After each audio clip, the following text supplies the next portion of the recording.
Sue Whitehurst and Lucretia Anderson. I'm not sure I need to say anything now. Thank you, ladies. That was beautiful. Thank you, band, for your support of me. Over the last several weeks, our senior ministers, Richard and Vicki, have been talking to us on a series of topics from the book Divine Audacity by Linda Martella Whitsitt. And that book deals with certain spiritual gifts that are our divine inheritance that are helpful ideas, hints, and practices for us to live and to claim as spiritual identity. Now, the first question I wanted asked as a young child and as I was growing up, what is my spiritual identity? And I was led to believe that my spiritual identity was something I earned by being good, by being holy, by following the scriptures, by making the right decisions. I also learned that I could lose it if I didn't continue behaving myself, per se.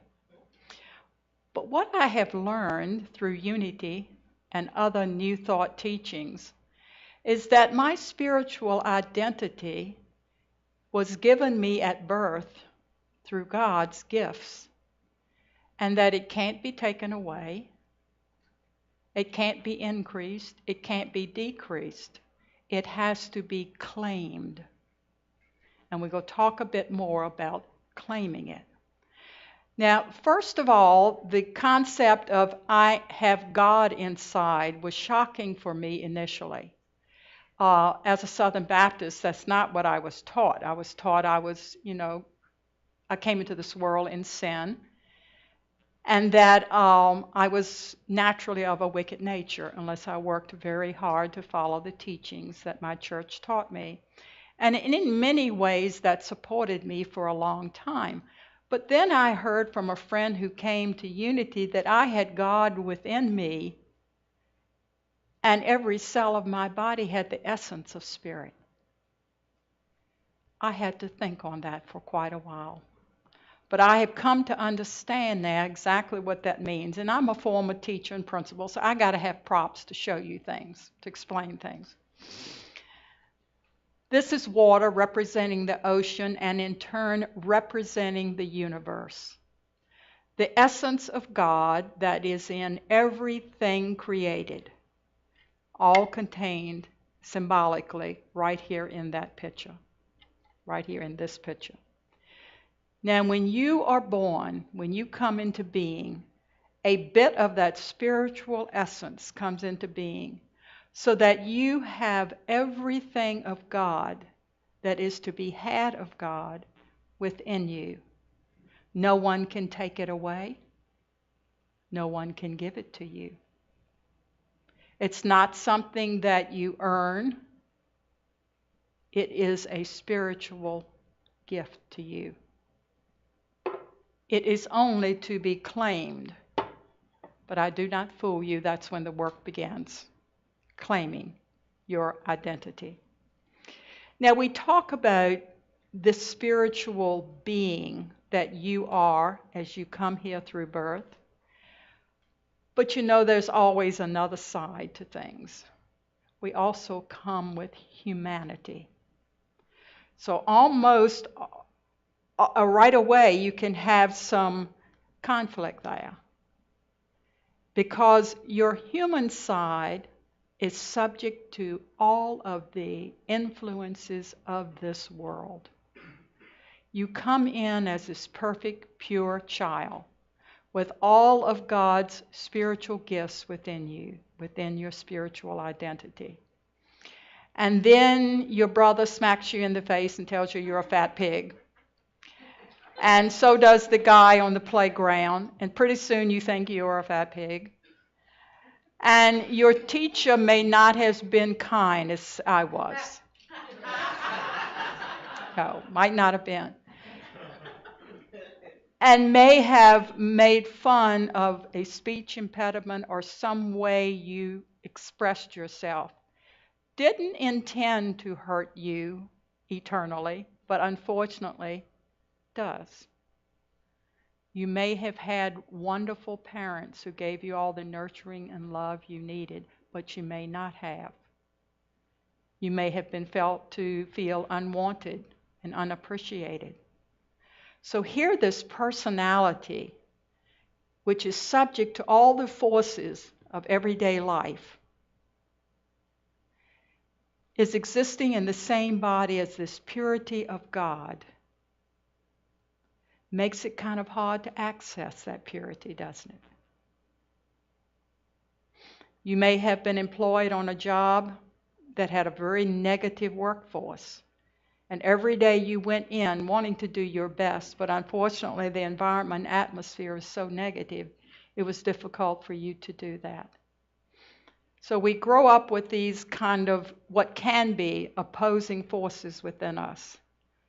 Personality development, which is deeply embedded in us, and your spiritual essence, which is also very much a part of us.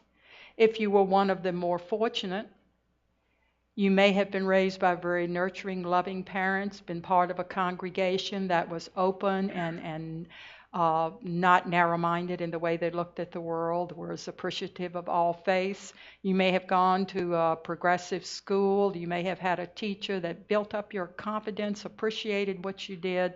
You could feel her love to its depths. Got into a career that you just loved. And so your pathway to divine essence is so much easier, is it not?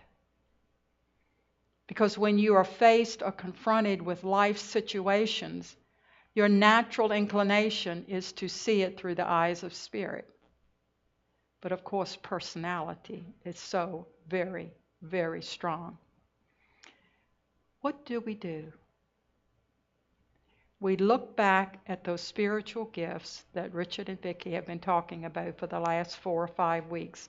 And you have a listing of them that you were given as you came in, a nice colorful sheet. You may want to refer to that a little bit. They're also listed on the front of your bulletin. There are 12 of them. Now, initially, spiritual gifts were first suggested in Paul's writings in the Corinthians. But that was in a rather antiquated form and not as relevant to modern Christianity. So our own co-founder, Charles Fillmore, bless his heart, sat down and put the spiritual gifts in a framework that could be easily understood and applied to everyday life. And you basically have a list of them here. And these are the gifts that Richard and Vicki have been talking about and that were included in Divine Audacity for the last few weeks. Knowing them, though, is not enough. Because our spiritual essence is not usually our default. For example, look at the one judgment. It's in yellow on your sheet. Okay? Judgment, when it's developed spiritually, when all systems have been go in your life, would look like this. You appraise, you evaluate, and you discern, and you make appropriate, wise decisions, and you have an enlightened objectivity about your life and world. Isn't that nice? What happens, though, if it's overdeveloped because you've been raised in a negative household? This is how it would look. Judgmental, critical, discriminatory, racist, sexist, ageist, picky about minutia, and always finding fault. I can default to that in a minute. That's one of those spiritual gifts that God gave me because I was raised in somewhat negativity. I default to. And what am I doing? Denying my spiritual essence. I'm not claiming who I am. So one of the things I do every day is I read that affirmation that you have on your sheet. I use my inner wisdom to guide all that I think, say, and do. Unity's third principle is that we create our own reality by our thoughts, our thinking, and that which we do. If I am thinking critically and judgmentally constantly, you know what I'm going to attract to myself? All these negative, critical people, as well as my life will be much more difficult. But if I default to appraising, evaluating, and discerning appropriately, making spiritual decisions from my spiritual identity, if I claim my spiritual identity, I am going to change my default. Affirmations are one of the teachings, basic teachings of unity, to change your internal default from personality to spirituality. And by repeating these affirmations each day, you will gradually change the way you look at the world. You can change your spiritual identity. Not change it, excuse me, Peggy, you can't change it. It stays the same. You can claim it. You can tip into it. You can use it. It can become a natural reaction that you have in all situations. Now, of course, we already know about prayer and meditation and how powerful they are in changing the internal structure of your personality, as well as contributing to claiming your spiritual identity. Prayer, a positive prayer, gradually over time changes the way you look at the world, particularly if you tend to feel alienated from the world. It can, once again, what you're investing your thoughts, energy, thinking in becomes real to you.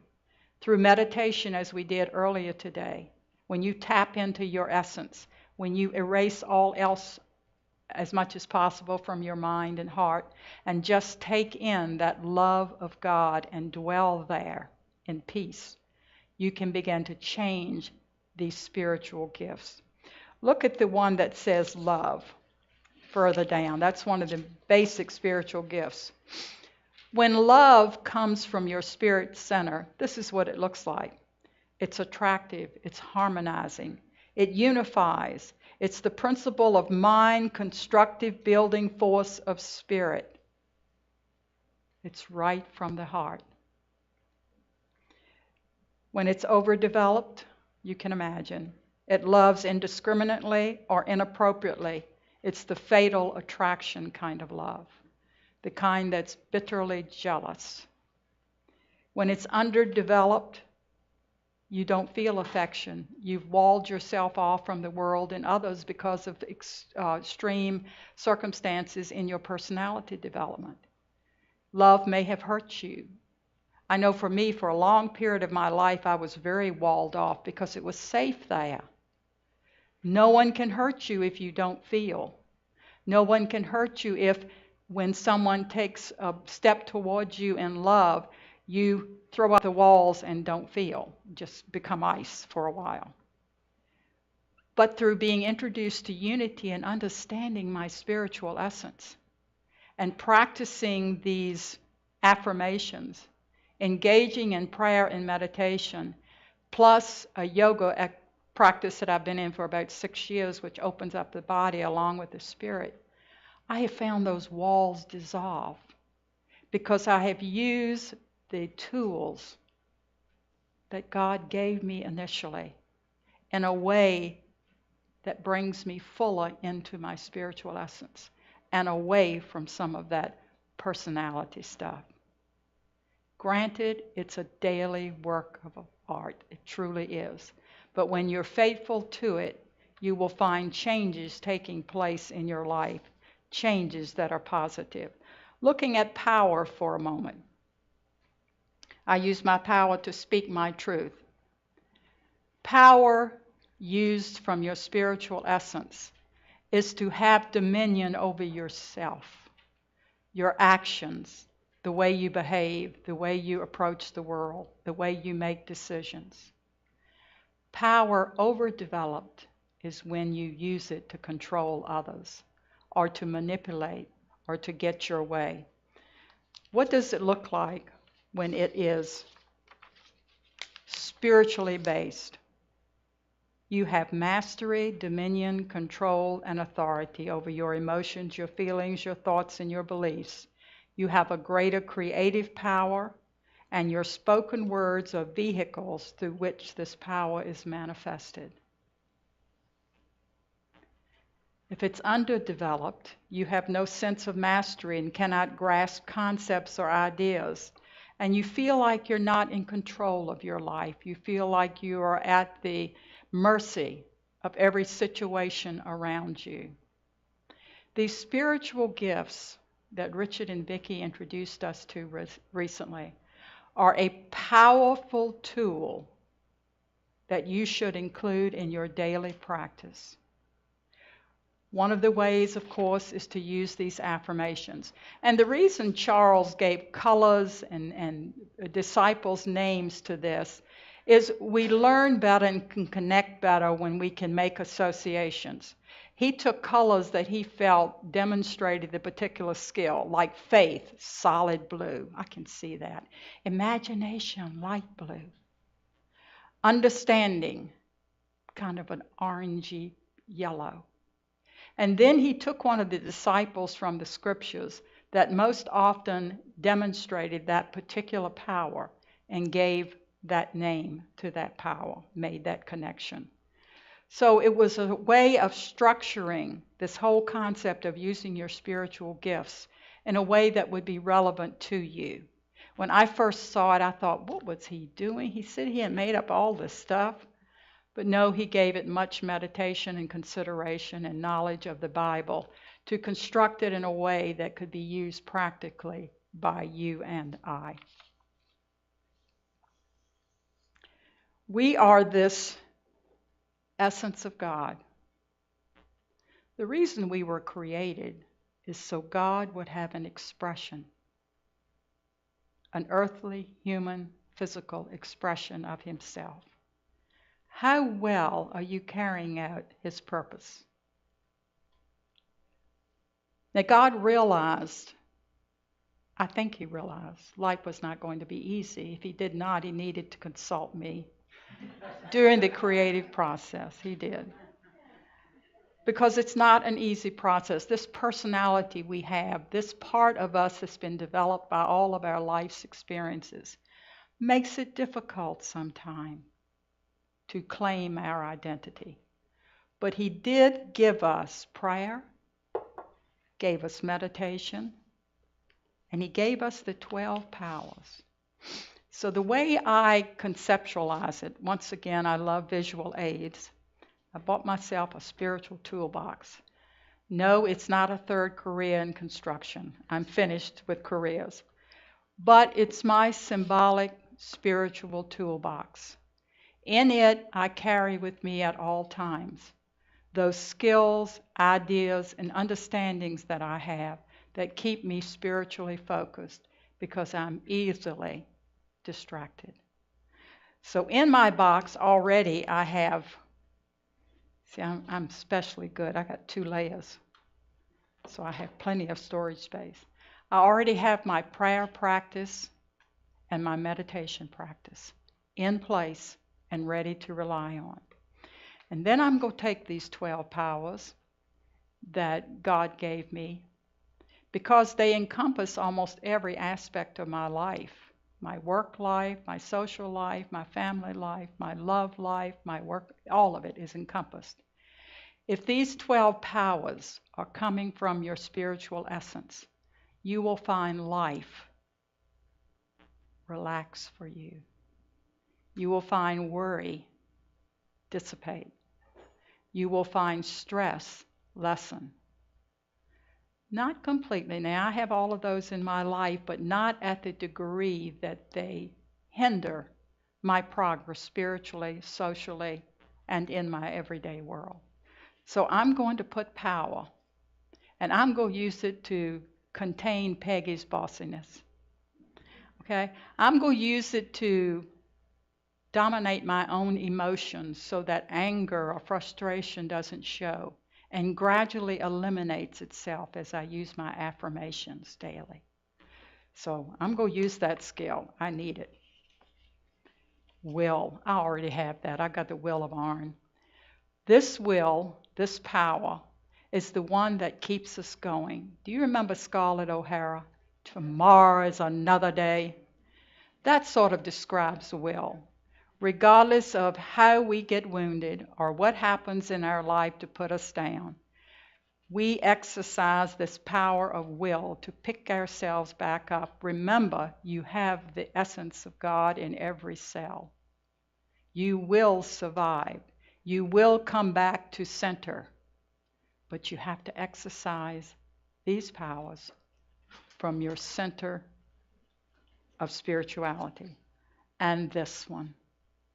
There's nothing greater than love. When I look out at you, I can't help but love you. And some of you are messes. You're little messes. Right, Susan? We're little messes, aren't we? Susan and I are little messes. Glad to see you back, by the way. But there's something so beautiful in your eyes and in your willingness to search for the truth, and your willingness to step forward in service. That's what love should be, not a walled-off heart or a dominating force, but an ever-flowing, harmonizing energy. So I'm going to put that in my box. I can't do without that one. Life. This is another spiritual gift. A life for you to grow, expand, and spread your influence, your spiritual influence, wherever you go. If you find yourself in a difficult situation with several friends and there's hostility and angry feelings, that's when you realize you have life. You love it. You use it to its utmost, expressing all of the powers, not in being angry or taking sides or spitting on people like protesters do and all those ugly things that occur. No, we are going to live life to its fullest as the precious gift that was given to us. And of course, always, I'm going to include faith, one of the 12 powers in mine. Because I know that there is a supreme energy force in this universe that sustains me and that has given me everything I need. I need but to tap into it. So my faith is going to continue to be strong. And my imagination, I'm going to exercise to see in my mind's eye what it is I desire for myself and my world. Now, overdeveloped, it means you sit around daydreaming all day. That doesn't work either. Okay? Imagination is important, and you need to use it to manifest what you want in your life. You just can't overdo that. Because God gives, but God takes hand in hand, and you do your part to co-create. I'm going to take strength. When I feel overwhelmed or I feel stress, I'm going to remember from whence my stress came. And my affirmation is going to be, that situation is not going to rent space in my head, nor is it going to weaken me as a person, because I have God within and nothing can defeat. I will be strong. And then order. Don't you love order? I'm a real organized person. I love order. But this particular order means you have your priorities in place. You bring about order in your thinking, in your actions, and in your deeds. Oh, one of my weaknesses. I can jump to judgment. I can look at Armand there and say, he needs to redo his glasses. I can do that in a second. I pick on those who won't mind. So don't you worry. Don't worry. I can decide why somebody's doing something long before they even know they're doing it. This is one I work on. Each day I do my affirmations. Peggy, you are a loving child of God. See the Christ in everyone in front of you. It's not your business to do otherwise. I will use my wisdom and experience to understand others and their path, and in doing so, treat them accordingly as children of God. See all the wonderful gifts God has given you? Zeal, that's enthusiasm. That's the motivation to keep going, regardless of what happens in the world around you. And the one Richard brought out last week is a very important one. being able to let go of the trash in your life, those thoughts that don't do you any good, those people that irritate you. A great component of this is forgiveness. If there's some type of forgiveness that you need to do, until you release that, it's going to be very, very hard to be in that space of claiming your identity. So I'm going to take my toolkit with me wherever I go. First of all, I'm a human being. I live in a human body. I have a personality that was developed by the world around me. I need to be able to use my spiritual identity as my default. When you looked in the mirror this morning, I guess most of you did before you came to church, for goodness sake. I would think so. Yes. What did you see?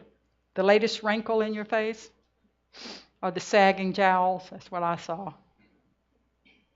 Or the stress in your eyes? That's your personality default.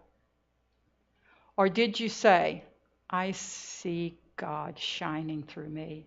I'm going to church and I'm going to make sure everybody I meet and greet is to know that my Christ is alive and real. That's when your default is your spiritual identity. And that is our purpose for moving forward. These were Linda's words as she concluded her book on the divine gifts or the spiritual gifts. And it certainly is true. Moment by moment, step by step, choice by choice, we claim our spiritual identity. Thank you.